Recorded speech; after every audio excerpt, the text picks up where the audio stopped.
let's talk about pride. This one's going to probably get very personal. Pride being the source of all sins, it's something that everybody deals with in one way or another.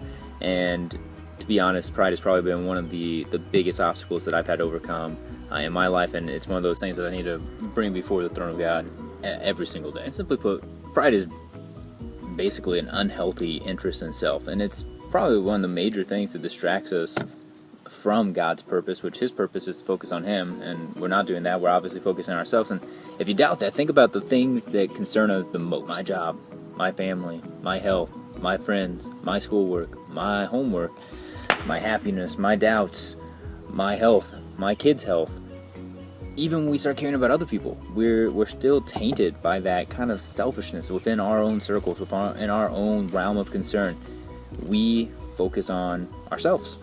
Ayn Rand made this statement in this novella that she wrote called Anthem that I feel like really encompasses sort of the Western ideal, whether we want to admit it or not. And I'm going to read it to you here. It's like very last part of the second from last chapter of the book, and she says this: "And now I see the face of God, and I raise this God over the earth, this God whom men have sought since men came into being, this God who will grant them joy and peace and pride, this God, this one word, I." The Bible is extremely clear on pride, the source of sin. I just want to hit a few verses, though, that really kind of have the same theme, kind of reoccurring the same truth, that pride not only taints human action, but ultimately it's going to lead to despair and destruction. Alright, so let's start with Proverbs 11:2. "When pride comes, then comes disgrace, but with the humble is wisdom." First, this verse points out that pride precedes disgrace. Now, the situation with this is pretty clear. If we live completely confident in ourselves, there's only so far that facade can be maintained. There's always going to be somebody faster, somebody prettier, somebody smarter, and if we live as if we are infallible, eventually those walls are going to break down and we will be shamed. Pretty straightforward. We cannot hold that up forever. We can't maintain that. Second thing it points out is that it puts it in direct contrast with wisdom. It says, if you look at the second half, "But with the humble is wisdom." So by contrast, pride is not wisdom. It's the opposite of godly wisdom. It's relying on yourself instead of relying on God.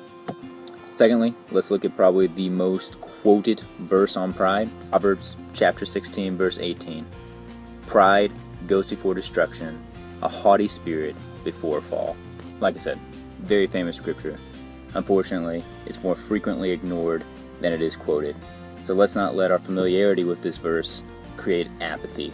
Destruction is a strong word. It says pride goes before destruction. If we ignore the wisdom of God, if we embrace pride, we are embracing sin. To embrace sin is to embrace hell. Sin embraced is salvation rejected. So pride will lead to our hearts and our souls being destroyed. It's really too bad that we don't take this verse more seriously. And for our last verse, surprise, surprise, I'm going to take you back to the Sermon on the Mount, Matthew chapter 5, and we'll look at the Beatitudes here, which is verse 2 through, we'll go all the way through verse 12.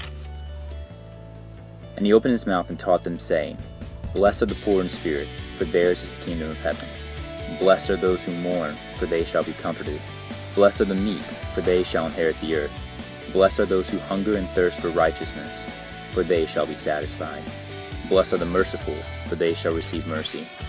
Blessed are the pure in heart, for they shall see God. Blessed are the peacemakers, for they shall be called sons of God. Blessed are those who are persecuted for righteousness' sake, for theirs is the kingdom of heaven. Blessed are you when others revile you and persecute you and utter all kinds of evil against you falsely on my account. Rejoice and be glad, for your reward is great in heaven, for so they persecuted the prophets who were before you." Now these Beatitudes, I know a lot of times we get confused exactly what these are, but basically we have a description here of what a Christian life should be like. Not the Christian life should be some of these things, but the Christian life should be these things. Okay, so this is God's design for His people, and look at some of the things that they use to describe Him. So poor in spirit, mourning, meek, hungering and thirsting after righteousness, merciful, so showing mercy, being pure in heart, being peacemakers, and being persecuted for righteousness' sake. We have a perfect picture here of humility. None of these things are focusing on self. All of these things are focusing on God and His people. This is God's design for His church. This is God's design for Christians. We are to be humble. God's design has no place for pride. Satan exchanged worship of God for worship of self. Let's not do the same.